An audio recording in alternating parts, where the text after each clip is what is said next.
Welcome to this journey through one of the most disturbing cases recorded in the history of the United States. Before we begin, I invite you to leave in the comments where you're watching from and the exact time you're listening to this narration. We're interested in knowing to what places and at what times of day or night these documented accounts reach. The morning of October 17, 1913, dawned cold and misty over the Ozark Mountains of southern Missouri. A thick blanket of fog clung to the valleys, obscuring the rugged limestone bluffs and dense oak forests that characterized this isolated region. The Ozarks, with their labyrinthine cave systems and remote hollows, had long attracted those seeking solitude or escape from the law, from society, or from their own pasts. It was a place where secrets could be buried, both figuratively and literally, in soil that yielded little but hardship to those who worked it. Sheriff Thomas Hadley was finishing his morning coffee at the Taney County Courthouse, a modest two-story structure of local limestone that stood at the center of Forsyth, when the telegram arrived. The courthouse served as both the seat of local government and the headquarters for the county's small law enforcement operation. At 52, Hadley had served as sheriff for nearly 17 years, having taken the position after returning from the Spanish-American War with a slight limp and a deep aversion to unnecessary conflict. His weathered face, framed by a neatly trimmed gray beard, was a fixture at county meetings and church socials, a reassuring presence in a community where self-reliance was prized, but neighbors still depended on one another in times of crisis. The telegram came from Roland Jenkins, a farmhand who made regular deliveries to the more isolated homesteads in the county. Jenkins was known for his reliability and sobriety, not given to exaggeration or gossip, which made the urgent tone of his message all the more concerning. "Accident at Blackwood Farm," the telegram read. "Boy badly hurt. Something not right. Please come quick." What Jenkins had witnessed, as he would later describe in a sworn statement dated October 19, 1913, was the aftermath of what appeared to be a tragic farm accident.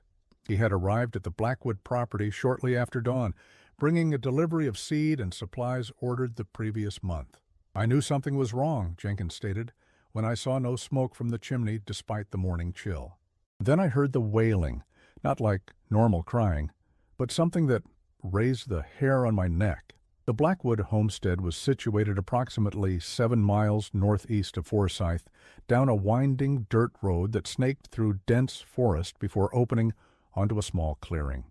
The property consisted of a main house, a two-story timber structure built by James Blackwood's father in the 1880s, a large barn, several outbuildings, and about 40 acres of cleared land for crops and livestock. Beyond that stretched hundreds of acres of forest that the family nominally owned but had never managed to tame. James Blackwood, according to county records, had inherited the property in 1902 following his father's death from heart failure. The elder Blackwood had been one of the region's more successful farmers, having diversified into small-scale timber harvesting and occasional fur trapping. James, less ambitious but equally hard-working, had maintained the farm adequately, if not prosperously. His first wife, Sarah Mitchell Blackwood, had been the daughter of Reverend Mitchell of the Forsyth Methodist Church, a respected figure who had helped establish the first proper school in the county. Sarah and James had one child, William, born in 1902. By all accounts, preserved in local records and later testimonies, the family was well regarded, if somewhat private. Sarah was active in church affairs, known for her preserves and quilting skills. The Methodist Church in Forsyth still displayed one of her hand-stitched altar cloths, completed just months before her unexpected death from pneumonia in 1910. The winter of 1909-1910 had been particularly harsh, with record-breaking low temperatures and heavy snowfall that had isolated many homesteads for weeks at a time. Several elderly residents and young children had succumbed to illness that season. But Sarah's death at 32 had been especially mourned by the community. After her passing, James had withdrawn somewhat, focusing on his son and the farm, until his surprising marriage to Eleanor Carter in the spring of 1913. The wedding had been a small affair, noted in the county clerk's records, with the date, April 3, 1913, and the signatures of 2 witnesses, neither of whom were from the local community. According to the registration, Eleanor came from Springfield, where she had worked as a seamstress at the Milligan and Sons Dry Goods Emporium on Commercial Street. How she and James met remains unclear from the records. Some accounts suggest they were introduced through his occasional lumber deliveries to the city, while others indicate a more calculated arrangement through a matrimonial advertisement in the Springfield Republican newspaper. Eleanor's arrival in the tight-knit rural community had created a subtle but perceptible ripple of unease.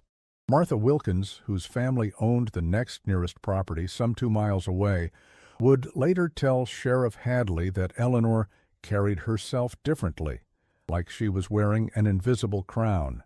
In her written statement, Martha noted, "She wasn't unkind exactly, but she didn't take to our ways, didn't join the quilting circle or help with canning, kept herself apart, and kept the boy closer than was natural for a lad his age." William, 11 years old when his father remarried, had been described by his teacher, Miss Abigail Collins, as a bright child, quick with numbers and letters, though naturally reserved since his mother's passing. The school record book from spring 1913 shows William's attendance becoming increasingly sporadic following his father's marriage, with a note from Miss Collins dated May 25th expressing concern about the child's pallor and fatigue when he does attend classes. When Sheriff Hadley arrived at the Blackwood farm on that foggy October morning, he found a scene that, as he would later record in his official report, struck me as fundamentally wrong. The details, as related, simply did not align with any reasonable explanation. The farmhand, Jenkins, was waiting anxiously by the gate, reluctant to re-enter the property. Inside the main house, James Blackwood sat at the kitchen table, his face ashen, hands trembling slightly as they cradled a mug of what appeared to be untouched coffee. Eleanor stood by the hearth, her posture rigid, her dark hair pulled back in a severe bun that emphasized the sharp angles of her face. And upstairs in a small bedroom that still contained hints of its previous occupant, Sarah's rosary hanging from a nail, a faded daguerreotype of grandparents long deceased, lay William. The boy's face was partially bandaged, a crude dressing covering his right eye. Dr. Morris Fleming, the county's only physician, had been summoned before the sheriff's arrival and was repacking his medical bag when Hadley entered the room. "Sheriff," Fleming said quietly, gesturing for them to step into the hallway, "I've done what I can, but—" He shook his head, the gesture conveying professional frustration and personal distress. Fleming, a graduate of the St. Louis Medical College, now the Washington University School of Medicine, had practiced in Taney County for over 2 decades, treating everything from farming accidents to childbirth complications. He was not easily shaken. What Dr. Fleming described to Sheriff Hadley and later documented in his medical record dated October 18, 1913, was an injury unlike any he had encountered in his years of rural practice. "The ocular cavity shows signs of trauma," he wrote, "but peculiarly, no remnants of the organ remain. It is as if the eye was not damaged, but rather removed with some precision. The surrounding tissue indicates the use of a sharp implement, though not one designed for surgical purpose." The boy's stated explanation that he had fallen on a farm tool while working in the barn was medically inconsistent with the nature of the wound. Moreover, when Fleming had asked to see the implement in question, James Blackwood had become flustered, claiming it had been cleaned and put away, then contradicting himself by suggesting it might have been discarded due to blood contamination. Eleanor Blackwood's account, delivered with unsettling composure, described finding William already injured and attempting to render aid before sending for assistance. "I heard him cry out," she told Sheriff Hadley, her voice steady, her hands folded neatly in her lap. "By the time I reached the barn, he was already on the ground. There was so much blood." She paused, her expression momentarily shifting into something like satisfaction before resuming its mask of concern. "I did what any mother would do." The phrase struck Hadley as odd. Eleanor was not, after all, William's mother by birth, and from what neighbors had reported, she had made little effort to assume a maternal role in the 6 months since her marriage to James. Something in her tone when she spoke of William had raised the hairs on the back of the sheriff's neck, a sensation he had learned to heed during his years in law enforcement. The subsequent interview with William yielded little clarification. The boy, pale and alarmingly still in his bed, provided only the briefest responses to Hadley's gentle questioning. "I was in the barn, then I wasn't," reads the transcript of his statement, recorded in the sheriff's neat handwriting. When pressed about the presence of his stepmother during the event, William reportedly stared at the wall behind the sheriff for nearly a full minute before simply saying, "She takes care of me now." Dr. Fleming, after further examination, determined that William was in no immediate danger, though the loss of his eye was permanent. He prescribed bed rest, regular cleaning of the wound with boiled water, and a return visit in 3 days to check for signs of infection. Before departing, he took Sheriff Hadley aside once more. "There's something else," Fleming murmured, glancing toward the stairs to ensure they weren't overheard. "The boy's remaining eye, the left one. He wouldn't look directly at me during the examination. When I finally managed to check it, the pupil was dilated far more than ambient light would explain, and he flinched when I moved my hand near his face, as if—" the doctor hesitated, "as if he expected me to try to take that eye, too." This troubling observation, while not conclusive of any specific wrongdoing, deepened Sheriff Hadley's unease about the situation. However, without clear evidence of a crime, and with James Blackwood insistent that the incident had been a tragic accident, there was little official action the sheriff could take. He departed the Blackwood farm with a promise to return in a few days to check on William's recovery, and with a growing sense that something sinister lurked beneath the surface of this isolated homestead. The weeks following William's injury were marked by a strange quietude that settled over the Blackwood property like the morning mists that clung to the Ozark hollows. Dr. Fleming made 3 visits to the homestead, documenting the boy's recovery as progressing without infection, though the child remains unnaturally silent.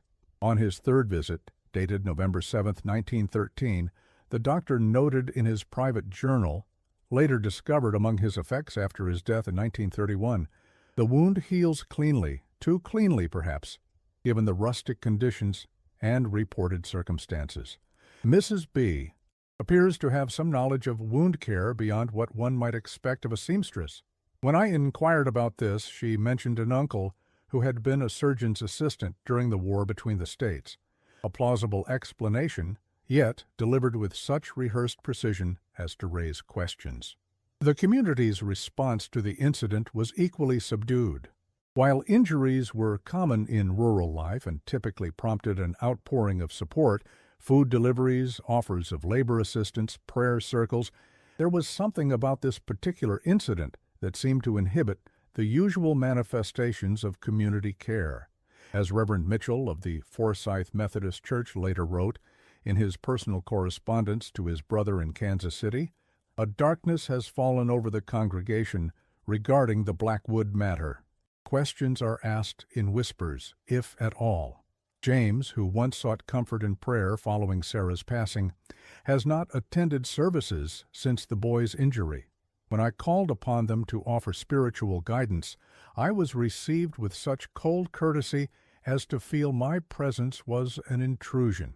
The stepmother, Eleanor, spoke mostly of the child's good fortune in having her nursing skills, rather than expressing gratitude for his survival or divine protection.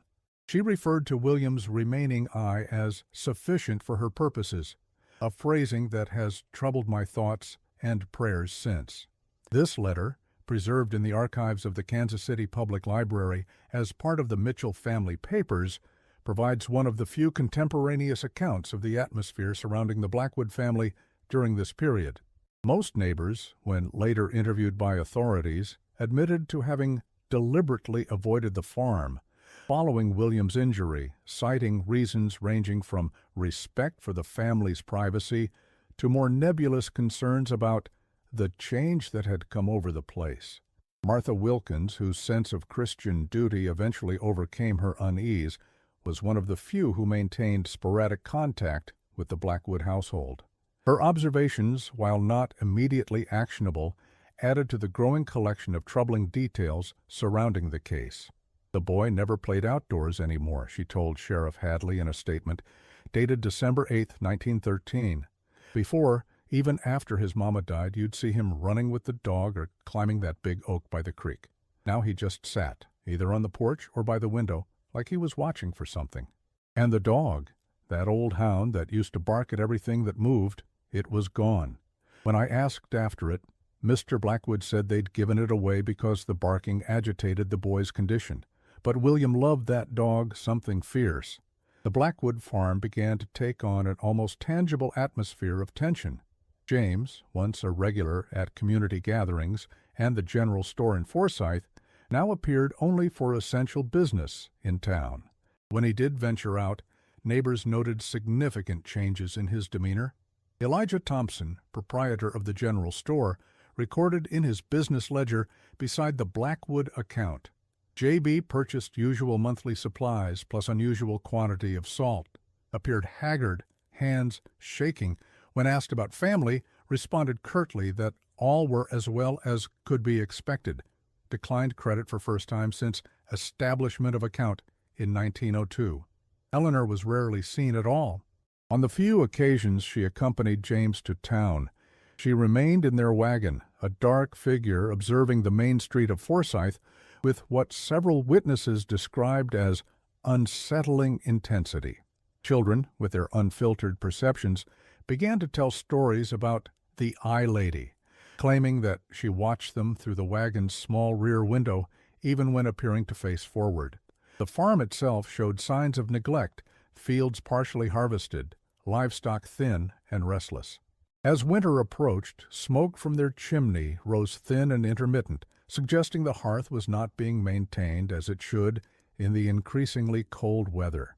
This detail, seemingly minor, was in fact significant in a community where the proper management of heat sources through the harsh Ozark winters was not merely a matter of comfort, but of survival. December 7, 1913, marked a turning point in the case. Martha Wilkins, motivated by concern and the approaching Christmas season, made the long trek to the Blackwood farm with a basket of preserved goods, an act of charity disguised as neighborly courtesy. The day was unusually warm for December, the temperature having risen to nearly 50 degrees by midday, creating a false sense of spring that Martha would later describe as deceptive, like the calm before a storm. What she found prompted her immediate return to Forsyth and a frantic report to Sheriff Hadley. The sheriff's log contains her statement, recorded in his precise handwriting. The boy was sitting on the porch, thin as a rail, with that bandage still on his eye. When I called out, he didn't respond, just stared with his good eye. When Mrs. Blackwood finally came out, she stood so close behind him that her skirts brushed his shoulders. She thanked me for the basket, but didn't invite me in. And, Sheriff, I swear on my Bible, when she smiled, William flinched like he'd been struck. Martha's description continued, providing details that, while not explicitly indicating criminal activity, painted a picture of profound wrongness. The house behind them was dark, all the curtains drawn despite the pleasant day. I caught a whiff of something from inside, not the usual cooking smells or wood smoke, but something sharp and medicinal. When I mentioned that William looked thin and offered to bring by some of my chicken stew later in the week, Mrs. Blackwood said, "He has no need for your charity. I provide everything he requires." Then she put her hand on his shoulder, and I saw her fingers press into him so hard they left white marks on his shirt. Most disturbing to Martha was what happened as she was preparing to leave. I asked William directly if he was feeling better, trying to get him to speak to me like he used to. He opened his mouth, but before he could make a sound, Mrs. Blackwood said, "Tell Mrs. Wilkins how well you're doing with your lessons, William." And that boy, who used to chatter about birds and stories and numbers. He just repeated, "I'm doing well with my lessons, Mrs. Wilkins." But Sheriff, his voice wasn't his own. It was flat, like he was reading words without understanding them. And when I looked into his good eye, it seemed vacant, like nobody was home behind it. Sheriff Hadley, taking Martha's concern seriously, decided that another official visit to the Blackwood property was warranted. The following day, December 8th, he and Dr. Fleming made the journey together, arriving at the farm shortly after noon. Their official report of this visit is remarkably reserved, noting only the basic facts of their interactions with the family and Dr. Fleming's medical assessment of William's healing process. But in a separate personal notebook found among Sheriff Hadley's effects after his death, a small leather-bound journal in which he recorded thoughts and observations he deemed too speculative or subjective for official documentation, he wrote, "Approached the Blackwood place with Fleming around midday. Unlike Martha's account, no one was on the porch. Had to knock 3 times before James answered. His appearance shocked me. The man has aged years in weeks. Gray now streaks his beard and his eyes are deeply shadowed. He seemed both relieved and alarmed to see us, glancing repeatedly over his shoulder as we spoke on the porch. Eleanor appeared as if summoned by some silent signal. Unlike James, she shows no signs of strain. Indeed, she looks somehow stronger, more substantial than at our last meeting. She positioned herself between James and the door, ostensibly to offer us coffee, which we declined, but the effect was to control his access to the house interior. When we requested to see William, a strange negotiation seemed to unfold between husband and wife, not in words, but in glances. Eventually, Eleanor went upstairs to prepare the boy, as she put it. The 7 minutes of her absence were silent and strained. James did not speak except to answer direct questions, and then only in monosyllables. The house itself felt wrong, too cold despite the fire visibly burning in the hearth, too quiet despite the normal creaks and settling sounds of an old timber structure. William, when finally brought downstairs, moved like someone much older or infirm. The bandage on his right eye was clean and professionally applied, more skillfully than I would have expected from home care. As Fleming examined him, I observed the boy's reactions. He responded to physical stimuli, flinching appropriately when Fleming tested sensitivity around the wound, but his emotional responses seemed muted or delayed, as if reaching him through some filter. Most telling was his reaction when Fleming asked about his daily activities. William looked to Eleanor before answering, his gaze seeking permission or guidance. She smiled and nodded slightly, whereupon he recited what sounded like a prepared statement about reading, simple mathematics, and helping with indoor chores. When Fleming asked specifically what he had read recently, William hesitated, then said, "Mother Eleanor reads to me from the special book." Eleanor quickly interjected that she had been reading him selections from Pilgrim's Progress, an appropriate choice for his moral education. The boy nodded agreement, but Fleming later told me he believed the child had never heard of the work before that moment. Before departing, I asked to use their outhouse, a pretext to observe the rear of the property without raising suspicion. The barn where the accident allegedly occurred was padlocked, unusual for a working farm in daylight hours. More concerning were the scratch marks on the inside of the back door of the main house, at approximately the height a child might reach. When I casually mentioned these to James as I returned, Eleanor answered for him, "The previous owner kept hunting dogs inside during winter. Such destructive creatures." According to county records, the Blackwood family has owned this property since 1883, and to my knowledge, they have never kenneled hunting dogs indoors. This visit, while raising Sheriff Hadley's suspicions, still provided insufficient grounds for any official intervention. The law in 1913 rural Missouri gave authorities limited power to intervene in family matters without clear evidence of criminal activity. William was being fed and housed, showed no visible signs of beating or abuse, and the strangeness of the household, while concerning, did not constitute a legal basis for action. Dr. Fleming's medical examination during this visit added another layer to the developing picture. His notes from this examination contain a curious entry. Healing progresses normally, though the socket appears to have been cleaned with unusual thoroughness. When I inquired about the specific care regimen, Mrs. Blackwood answered promptly, describing a solution of boiled water and salt. The boy's reaction to her voice, a slight tensing of the shoulders, a downward gaze, suggests an unnatural deference or perhaps fear. Of additional note, William's remaining eye shows signs of prolonged weeping, though no tears were evident during our visit. In a separate communication to a medical colleague in St. Louis, dated December 12, 1913, discovered in 1967 during cataloging of the Washington University Medical Archives, Fleming expressed more direct concerns. I have encountered a most troubling case that tests the boundaries of both medical ethics and my obligations as a citizen. The injury itself, the complete removal of a child's eye in supposedly accidental circumstances, defies logical explanation, given the reported mechanism of injury.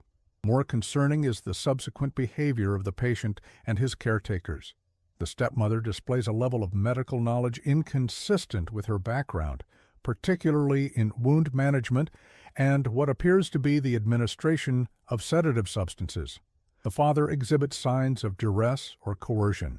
The child demonstrates symptoms consistent with prolonged psychological trauma beyond what the physical injury would explain. I find myself in the uncomfortable position of suspecting harmful intent without adequate evidence to justify intervention. Rural practice often requires one to respect family privacy and autonomy, but in this instance, I fear that such respect may enable ongoing harm.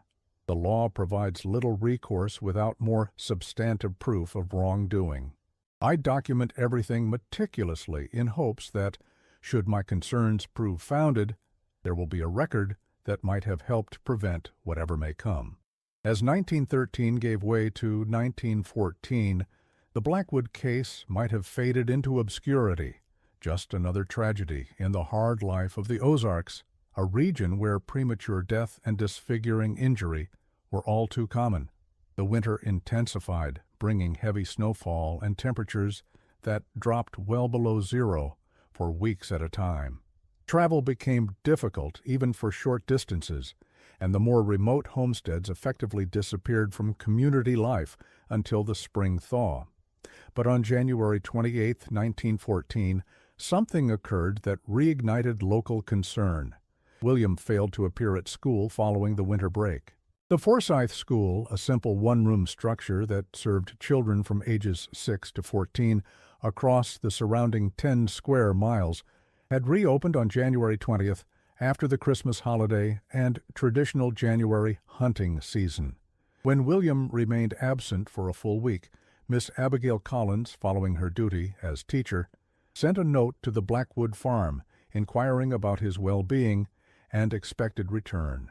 The response came not in the form of a note, but in person. James Blackwood appeared at the schoolhouse after dismissal on January 30th, looking, as Miss Collins would later testify, like a man who had not slept in days. He produced a letter, supposedly written by Dr. Fleming, recommending that William remain home to recover his strength. His manner was strange, Miss Collins noted in her statement to Sheriff Hadley.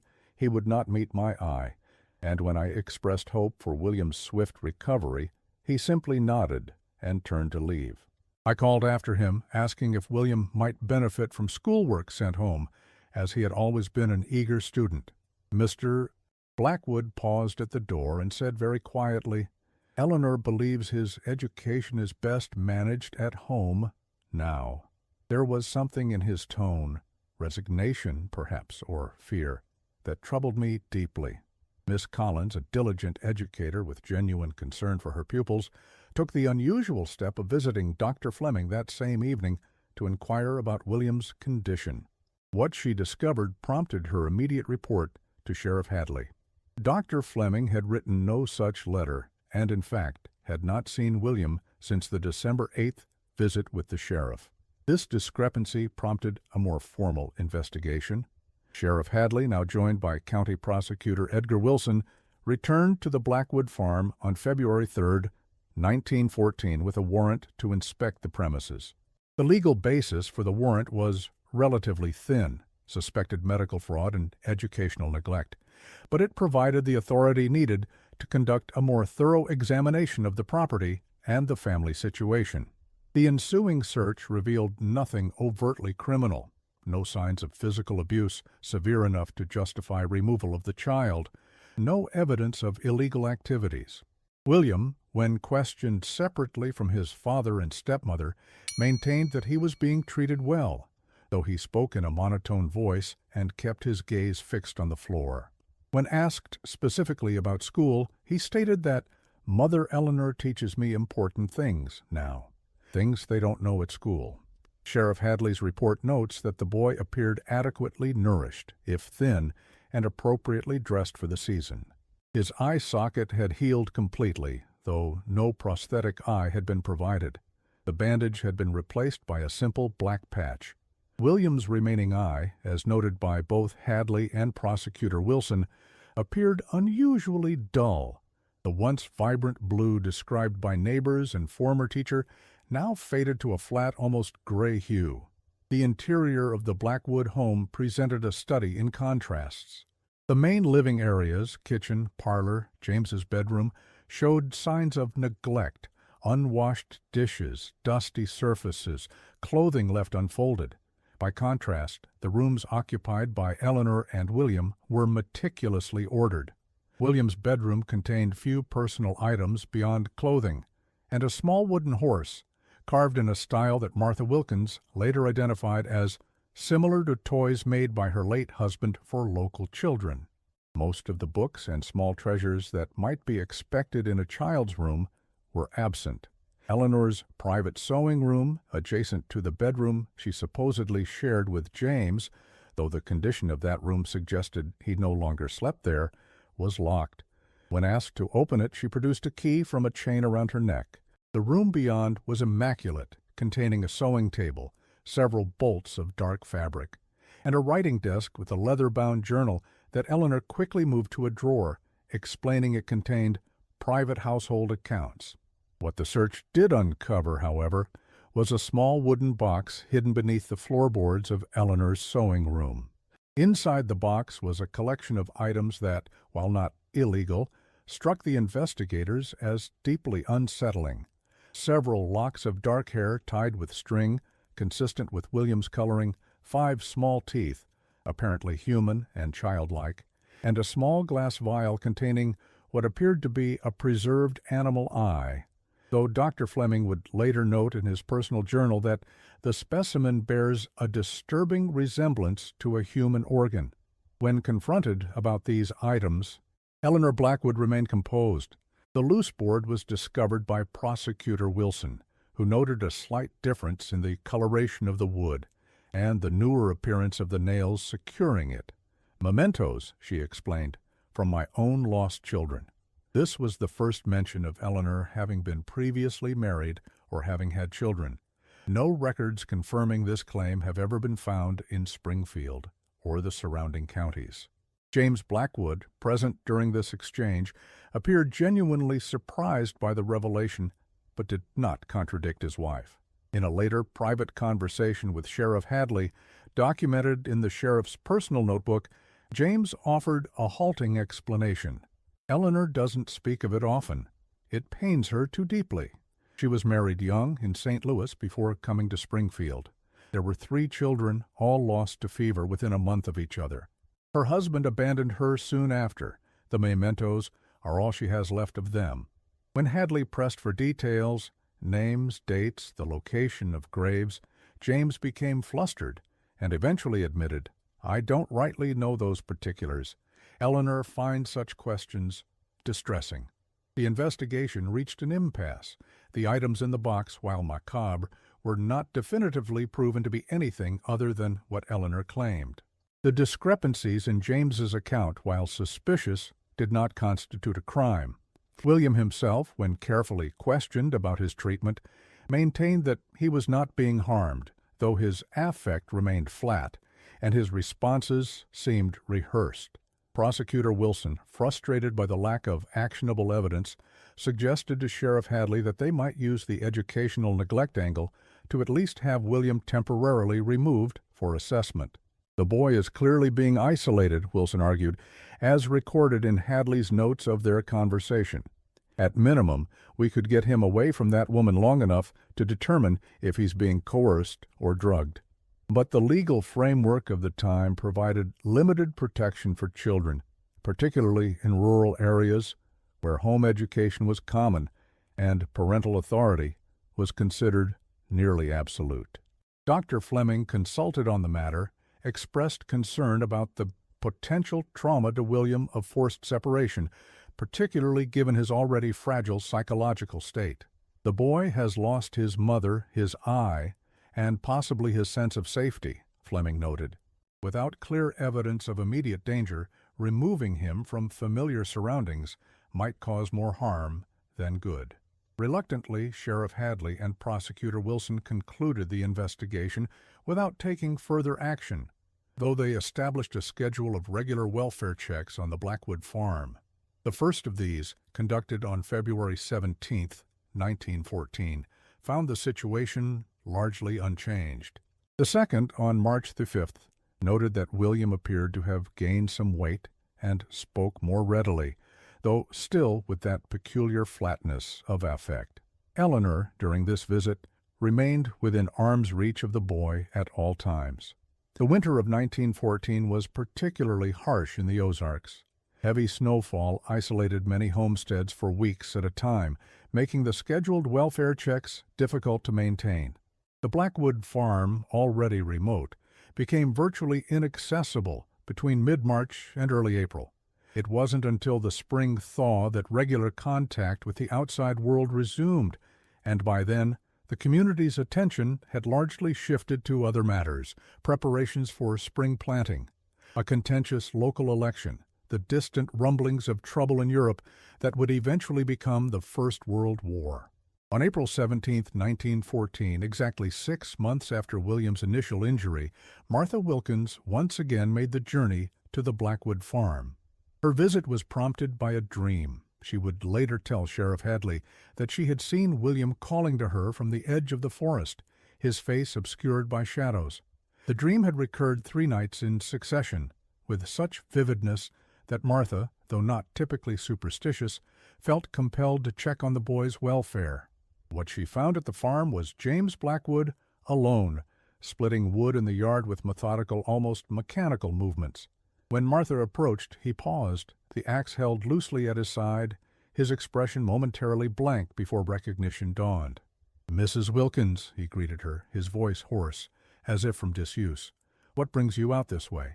Martha, explaining that she was checking on neighboring farms after the long winter, inquired after William and Eleanor. James informed her that they had gone to Springfield to consult a specialist about a prosthetic eye for the boy. They would be gone, he said, for at least a week. Something about James's manner troubled Martha deeply. In her statement to Sheriff Hadley, she noted, "He wasn't himself. His hands shook when he offered me coffee, and he kept glancing at the stairs like he expected someone to come down." When I asked when exactly they had left for Springfield, he gave me 3 different answers in the span of our conversation. First, he said they'd left yesterday morning, then later mentioned that the stage took them on Tuesday, which would have been 3 days prior, and finally commented that Eleanor had been planning the trip since Sunday week, suggesting they had left even earlier. Martha, with the intuition of someone who had known James Blackwood for over a decade, pressed him gently on these inconsistencies. He became agitated, she reported, dropping a cup which shattered on the floor. "When I moved to help him clean up the pieces, he nearly shouted at me to leave them. 'You'll know if they're moved,' he said, then immediately tried to laugh it off as a joke about his wife's attention to detail. But there was real fear in his eyes, Sheriff. Not the kind of fear a man has of his wife's displeasure, but something deeper." Before departing, Martha asked if she might leave some fresh bread and preserves for the family's return. James agreed, allowing her into the kitchen for the first time in months. While there, Martha observed several troubling details: a large quantity of salt in open containers, An unusual number of knives laid out on a clean cloth, and, most concerning, what appeared to be bloodstains on the floor near the cellar door, partially covered by a rug that had been hastily repositioned, its edge still folded back. Sheriff Hadley, already harboring suspicions about the Blackwood situation, decided to investigate immediately. His deputy, Samuel Tucker, was dispatched to Springfield to inquire at the offices of the only two eye specialists in the city. Neither had any record or knowledge of an appointment with a boy named William Blackwood or any patient matching his description. Furthermore, the stagecoach company that served the route between Forsyth and Springfield had no record of passengers by those names in the previous week.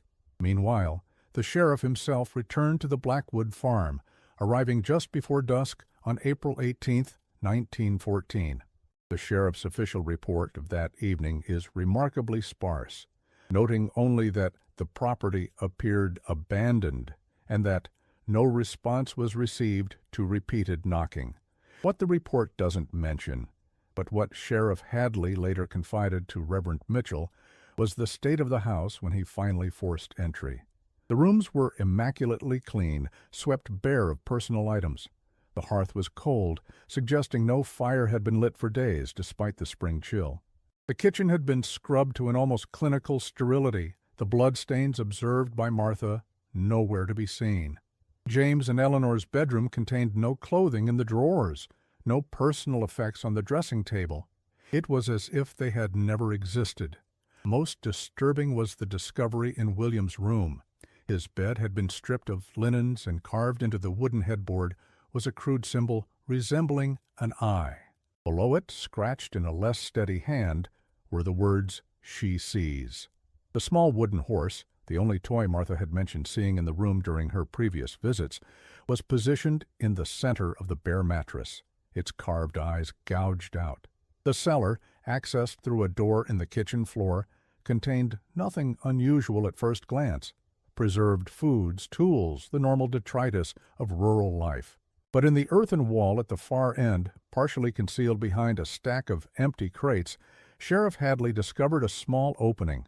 Beyond it lay a space approximately 6 feet square, its floor packed earth, its walls reinforced with timber. A chain was bolted to one wall, ending in a manacle sized for a child's ankle. The floor of this hidden room was stained dark in places, and a small pile of fabric in the corner proved to be a child's nightshirt, torn and similarly stained. A search of the surrounding property revealed no immediate signs of the family. Their wagon and single horse were gone, as were most of their clothes and valuables. It appeared that the Blackwoods had simply packed up and left, a not uncommon occurrence in the transient, rural communities of the time.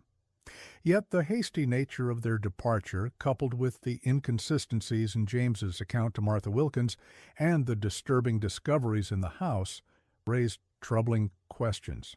Sheriff Hadley issued alerts to neighboring counties, requesting information on the whereabouts of the Blackwood family. For several weeks, no leads emerged. Then, in early May 1914, a station master in Joplin, some 100 miles west of Forsyth, reported encountering a woman and a boy matching Eleanor and William's descriptions boarding a train bound for Kansas City. This report, transmitted by telegraph to Sheriff Hadley on May 6, 1914, contained several details that heightened rather than alleviated concern.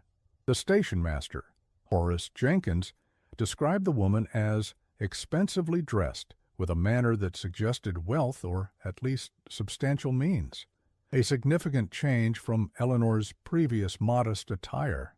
The boy, wearing a patch over his right eye, was described as uncommonly still, like a mechanical toy awaiting winding. He spoke not a word during their transaction, and when addressed directly, looked to the woman before responding with only a nod or shake of his head. Most troubling was Jenkins's observation of the pair's luggage. Among their belongings was a doctor's bag of good quality leather, which fell open briefly during loading. I glimpsed medical instruments inside, scalpels and the like, which seemed odd for travelers of their description. When I commented on it, the woman said curtly that her late husband had been a surgeon, and the tools were a keepsake. But, Sheriff, I've seen enough doctors' bags in my 20 years at this station to know those tools were neither keepsakes nor standard traveling equipment. They were surgical instruments, clean and apparently ready for use. This sighting might have provided some reassurance that William was, at least, alive and mobile. But a detail in the station master's account troubled Sheriff Hadley deeply. There had been no mention of James Blackwood accompanying them. When pressed on this point, the station master was certain the woman and boy had traveled alone. Sheriff Hadley, increasingly concerned about James's absence, organized a more thorough search of the Blackwood property and surrounding forest. On May 12, 1914, this search yielded a grim discovery. In a shallow cave approximately half a mile from the main house, partially concealed by recently disturbed soil and rocks, they found James Blackwood's body. The coroner's report, dated May 14, 1914, offers clinical details. Deceased appears to have suffered multiple blunt force traumas to the skull and upper torso. Death likely occurred 3 to 4 weeks prior to discovery. Most notable is the condition of the eyes. Both have been removed with what appears to be a sharp implement, with minimal surrounding tissue damage, suggesting deliberate extraction rather than animal predation or natural decomposition. Additional observations in the report noted ligature marks on the wrists and ankles, indicating James had been restrained before death. Stomach contents suggested he had been dead for at least 20 days, placing his murder squarely in the period when he had claimed Eleanor and William were in Springfield. The report concluded, manner of death, homicide. The wounds and restraint marks indicate deliberate, sustained violence rather than a spontaneous altercation or accident. With the discovery of James's body, the case transformed from one of unusual circumstances to murder. A multi-county manhunt was initiated for Eleanor Blackwood and William, now presumed to be either her victim or unwilling accomplice. Telegraph alerts were sent to police departments across Missouri, Kansas, and Arkansas.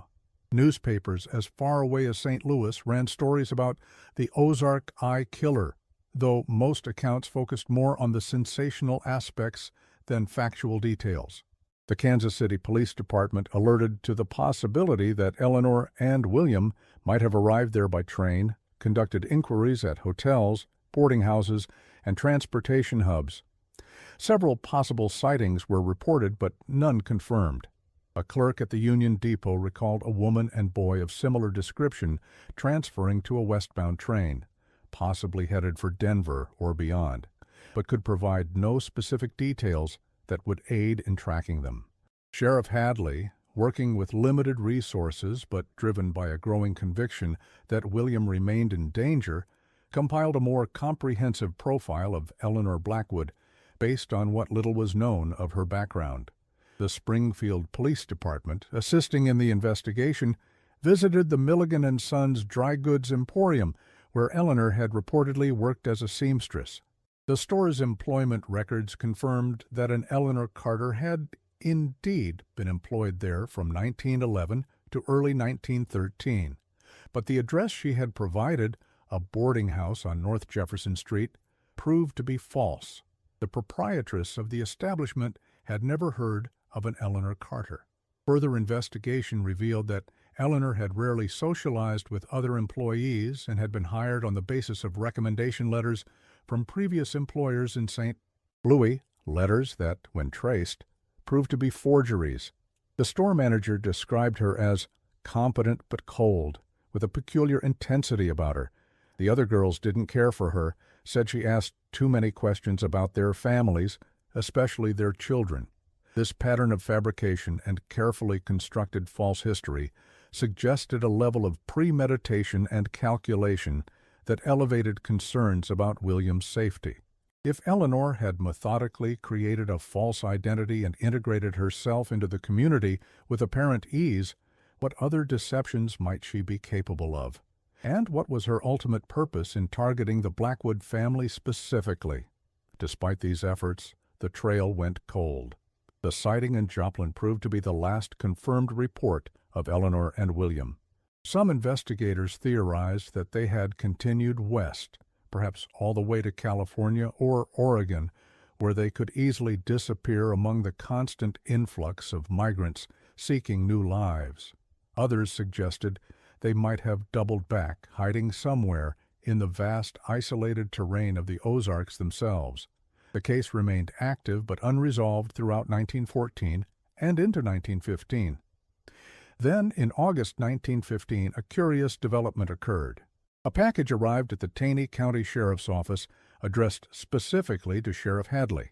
Inside was a small journal, its leather cover weathered and stained. A note accompanied it. Found this washed up along the White River after the spring floods. Thought it might be of interest to the law.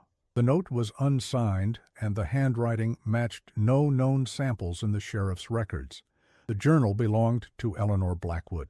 The entries, dating from March 1913 to April 1914, began with mundane accounts of her life in Springfield and her marriage to James. The early entries presented Eleanor as a lonely widow, seeking companionship and security, having lost her husband and children to illness, a narrative consistent with what she had told James, but contradicted by the lack of records confirming such a family had ever existed. As the journal progressed, the writings took on an increasingly disturbing tone. By June 1913, Eleanor was referring to William not as her stepson, but as the vessel, writing repeatedly about his perfect blue eye and how it watches me, knows me, must be mine. She described dreams in which she could see through others' eyes, experiencing their memories and thoughts as if they were her own. An entry dated July 30th, 1913, marked a significant shift. The ritual requires preparation. The first extraction must be practiced to ensure the second succeeds. The animal subjects prove inadequate. The connection fades too quickly. Only human material will sustain the transfer. The boy's right eye will serve for the trial. His mother's blood flows in him, making him a more suitable conduit than James. This reference to William's mother, Sarah, occurred repeatedly in later entries. Eleanor appeared convinced that Sarah had possessed some special ability or knowledge that she coveted. She knew the old ways, Eleanor wrote on September 5, 1913. The church songs and quilting bees were just a cover. The women in town speak of her still with awe disguised as respect. They don't realize what she was capable of, what power she held. But I know. I've always known when I've found another like me. The entries leading up to William's injury in October detailed elaborate preparations, the creation of preservative solutions, the practice of precise incisions on unspecified subjects, the collection of salt and herbs that Eleanor believed would enhance the ritual's efficacy. She described positioning farm implements in the barn to support her planned explanation of an accident. The entry for October 17, 1913, the day of William's injury, was chillingly matter-of-fact. It is done. The right eye now rests in solution, properly preserved. The boy's screams nearly brought James running before I was finished, but the sedative in his morning coffee kept him confused enough for me to manage the situation. The extraction was cleaner than expected, barely any tissue damage. I feel it already, the connection forming. Flashes of his memories come to me. Sarah teaching him to read, the dog they had before I arrived, places in the woods I've never visited. But it's not enough. I need the left eye, too, the one that has seen me, that knows what I am. Only then will the transfer be complete. Subsequent entries documented Eleanor's growing frustration with the partial connection she believed she had established through possessing William's right eye. She described measures taken to control both William and James, sedatives in their food, subtle threats, psychological manipulation. James suspects something, she wrote in December 1913. He watches me when he thinks I'm not looking, but I'm always looking now, through William's eye. I see how James hides small objects, a knife under his mattress, a letter he tried to send to the sheriff. He'll need to be dealt with before I can complete the work. The final entries written in an increasingly erratic hand, detailed Eleanor's growing conviction that William's remaining eye contained some special power or knowledge. "The left holds what the right has seen," she wrote on April 15, 1914. "When I have both, I will know everything he knows.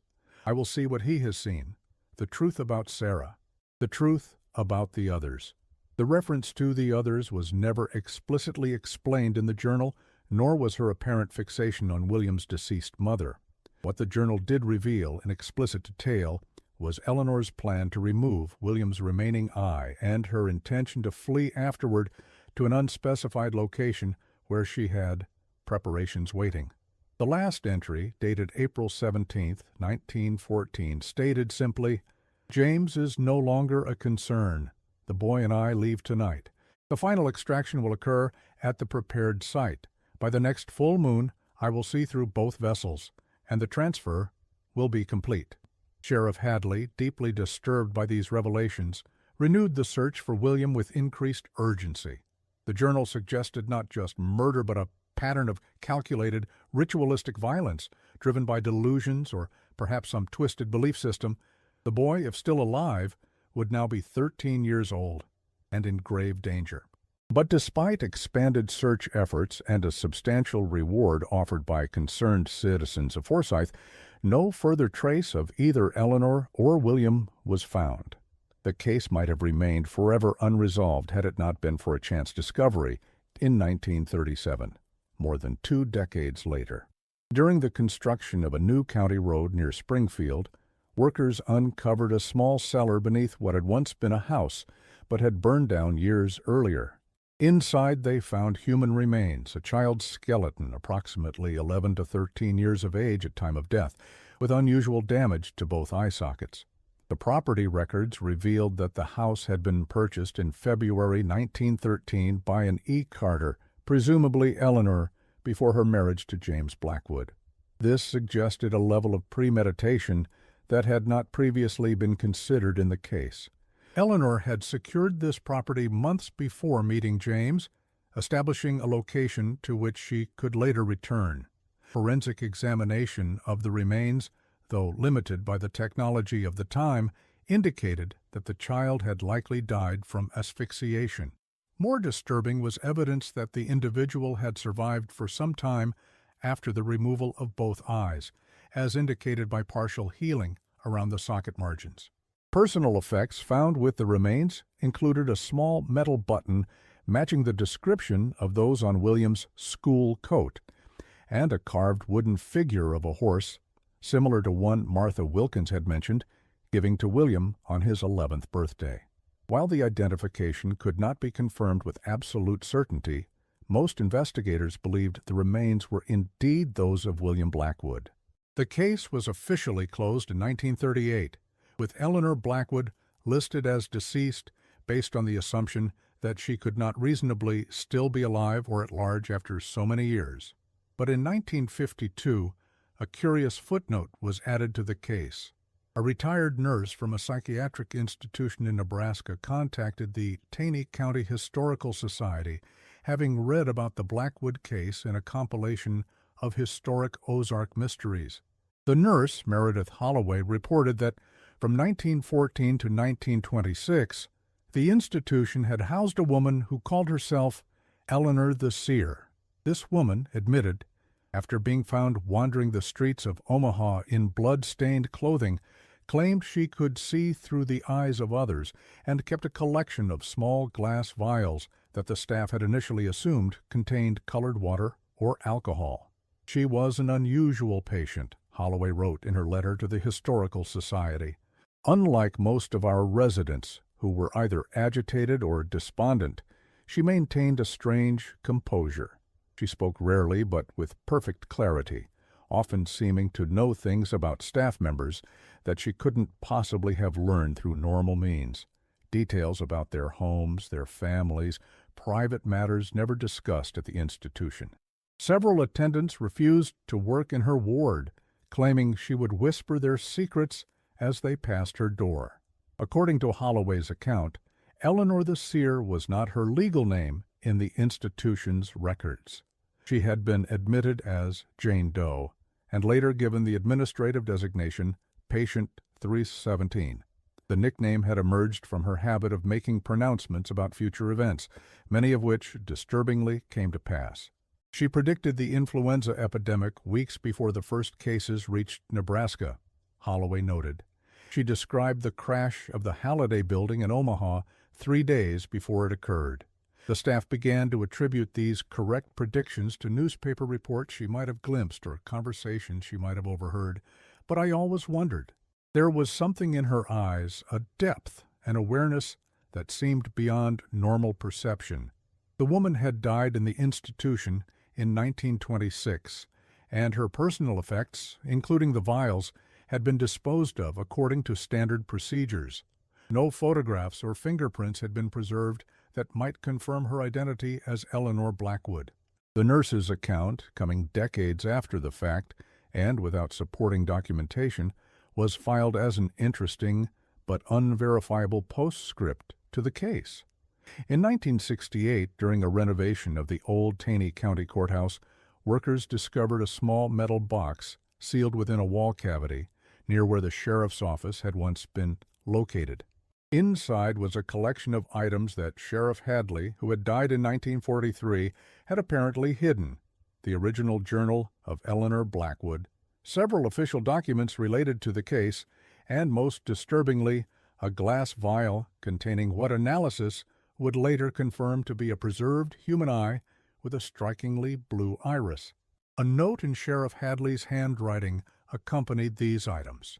"I keep these things hidden because I cannot destroy them, yet I fear what might happen should they fall into certain hands.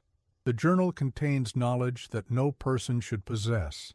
The eye, sometimes I believe it watches me still. I dream of a woman with no eyes of her own, who sees through the eyes of others. I dream of William Blackwood, still alive somehow, still calling for help from the darkness where she keeps him. These are old man's nightmares, perhaps, but I have seen too much in this case to dismiss even the most fantastic possibilities. Should anyone find this collection after my passing, I urge them, bury it deep, or better yet, burn it. Some mysteries are not meant to be unraveled." Despite this warning, the discovery prompted a brief revival of interest in the Blackwood case among local historians and law enforcement. Modern forensic techniques applied to the preserved eye confirmed that it belonged to a male child, consistent with William's age and description. DNA testing, still in its infancy in 1968, could not conclusively link the eye to the skeletal remains found near Springfield, but physical similarities in the orbital dimensions suggested they likely belonged to the same individual. Most intriguing was the analysis of the journal itself. Handwriting experts confirmed that the same person had written all entries, but noted subtle changes in the writing style and pressure as the journal progressed, changes consistent with increasing psychological disturbance or, as one expert suggested, a fundamental shift in personality, as if the writer were becoming someone else. Chemical analysis of stains on several pages revealed them to be human blood from at least 2 different individuals. These findings, while scientifically interesting, did little to resolve the fundamental questions surrounding the case.